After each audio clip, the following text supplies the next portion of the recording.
sälja material i högg suger. Och den kändaste första rapparen vi har med där. Marius DC, han är FMA. Han är annars en good prayer lot. Turn the fucking story on to Marius DC!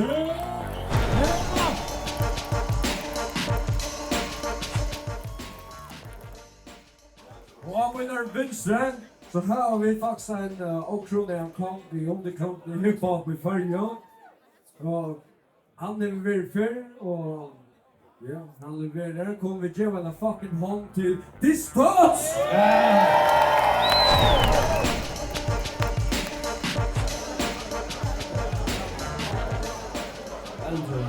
Tror väldigt. Jag väljer. Marius börjar. Marius börjar dit. All right! Kom!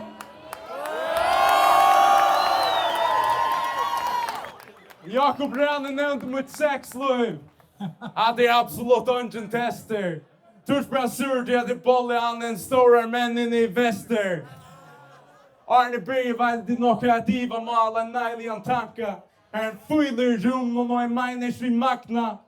Flera sportskvivalde färger i kläderna här. Jag sen flera stär också kvaderar som är en ger. En sida stort och grätt så de fäta akar kvar där. En måttepinta med. Till en av battlen är en järaffär. Det tycker så väl som resurs. Men jag har mött sommon i helt där gott. Kanske flera vill du inte där med ilsint och rått. Men att det kommer att jag ska emot det här som känns som att vara beinleis helt inför spå. Jag förstrappar min blåa. Detta shit är vifa. Och det har sett mig mot omkring till viltar i en tappare. Kallar sig these nuts. Eves har sin druk vad detta battler är värst. Jag alltså en gång det handlar om för att sväka är värst. Och inte i sig om det för näkan till er räka så stärst. Som tädde sig om med till er känter. Och inte en bike för fan du är. Men jag vet inte vad det är. Jag läser på det för det. Jag vann Sverige till om man är en tappare. Ja. Men efter 2 år research kan det stäffästa till att alla godlösa shit. Är det mest pretentiösa säkerna lost i en näkran till sig. Fanen eina. Jag hade heldigvis organiserat religion i fight, men det alena kan inte bara vara din personlighet. Att spela intellektuella artister för det var en äkta fiasko. En trollvaxen Mary hade en kommersiell jettet faso. Det är en stund hur man hör på att det lost i mover att tomkart ett att det är kvett hött det där, men det är tydliga allt och läggt upp i den här äkna rave. Och du ser bara pretentiös som trick. Det räcker reisen och rapp. Men real hiphop retorik så här känns mer mest som meningslöst tvatt. Verligt hiphop är snart som något som hör du gott nog så sköldan. Men du passar inte att kommer från här. Hör du fucking hörs till självan. Ja, jag framförsta största paddlen i Färjön. Utanland till en fotbollsvall. Tror du 5 lö, det senaste 11 barn och det sockar ut. Du vann gott några solo, och även med att solo klarar i med små ting, men att battlan är som att renna kapp i Stephen Hawking. Du dricker grunder tjögnom först. Här lyder man kan dissa bro, men du är den första som i alla hörs till nu är en autism-flow. Är aldrig stor självversil i åren som kommer din mom. Du har sett Waller som skrök. Vad fuck påsar du om? Och så att linjerna går så är maten du rappar där så havflock du har tujar att det faktiskt är som du pratar. Ta rappe, gör det som jailer fjölten och läckva präster. Ta rappar, gör det faktiskt mest som burgerpräster. Om ditt halvt är fair, är ditt hållgonörer. Men motståndaren är en oseriöser fucking amatör. Och du lyckas lägga en swag som en bokavör. Då svantar du första få och ill råd från crowden. Ta du lydstände pyr dig däppa sig ner och börjar boka saunen. Jag har stått bli happar i skolan. Ha! Gott mer! En sån stopp där som tur uppe på att spott där. Vi har som fracken under gånger i. Vet som du attlar på blott där. Eller om du följer första skola så där röjer brottsmer. Till livas kan skoja med ett rakstyna ner %. Men det fucking hatar heina. 200%. För att allt är blir det satter som näkar autörer i iLLtonkt. Eller plättar av lost och stillvanna försk om hiphop. Jag satt så på att en mikrofon är mute. Jag alltid blir en otålig du. Du är en artister. Gå ständ stage på att du gråna god. Fuck vad Sten och Ragnar säger. Ända battlen är Leo. I win. Heinebar. Du som ärsta bottnen om. Du fucking suckar. Amen. Gärna fucking allt med Marius DC!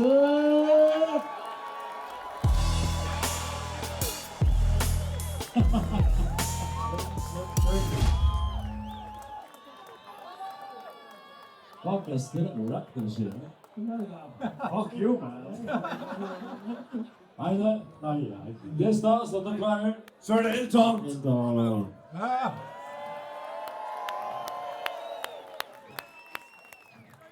Reddit bars, verliga. Ja, okej, jag har ju en buttan och gåan hatt, men vi glad till mer.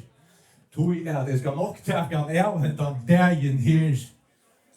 Du vet att tog för.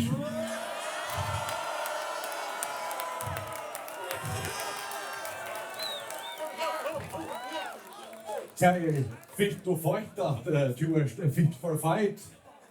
Napoleon Dynamite. Men kom ikke her ved oss noe høvest av smør og av brottla av smøyden. Her er ikke fjanta hans egen klantras vi med river høver av sånn kjær trøyne. Hva fuck fyrir vi det helst til å være blivet givet til å standa i på fire føreska kongen av trøyne.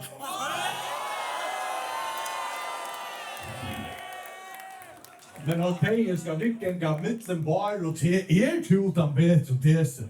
Hej baror! Men egentlig er ikke nøyre vi er noe fest og vet. Lett meg være. Pura klarer du mål med noen ærlige møter. Det er akkurat som du er toppskårer i klassen noen og særlig om deple. Etla, toppskårer er til tepe.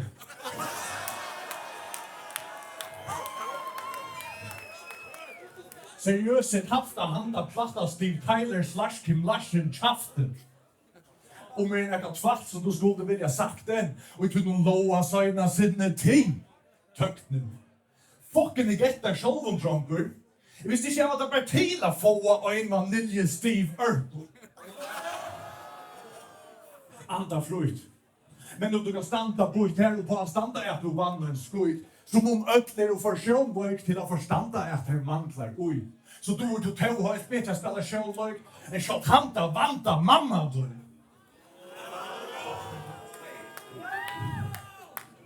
Och honom det zone Dante svin. Nu begynner att ge mig lönar vinning innan banka kontona. Hvis jag ska standa här och iLLtonkt och passa han. Men jag tycker inte att föra finna vattna ansaren.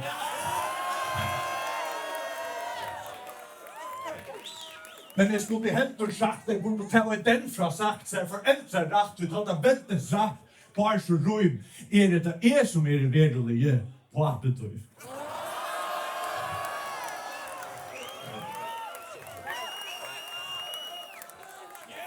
Kvart sekund till livor definierar och så next to evil kompenserar. Det är att du rockar att babba fucking sockar att rappa.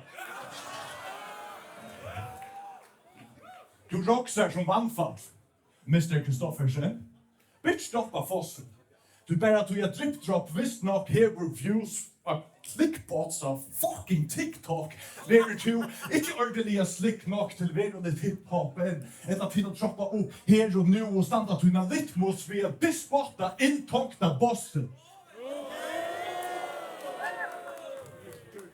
Då du rappar kan du alla äta brattar utan rytm som Christopher Walken.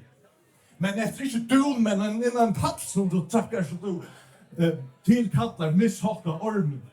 Sten och Ragnar och din atlebatter kallar må skaffa större båtar än hattar tvattlig här. Du DisThoughts i klåsen! Nå, men låt mig göra den uppe bra att inte hessa svalterna vid. Du är en diva att du är svänker. For helvete äta en banan och bent fri. Eller att ge akkurst vid ut åpenlysa anorexi. Och droppa din bisexualitet.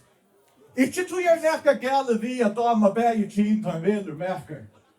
Men du fordopplar dina chanser hvis korsen hvis du framan undan ikke hever nært.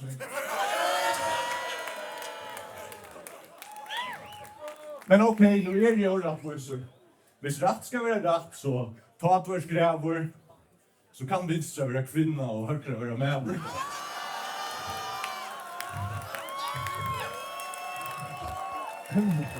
Give on a fucking dog to DisThoughts! Kan alla med DisThoughts där? Kan han lite Marius DC?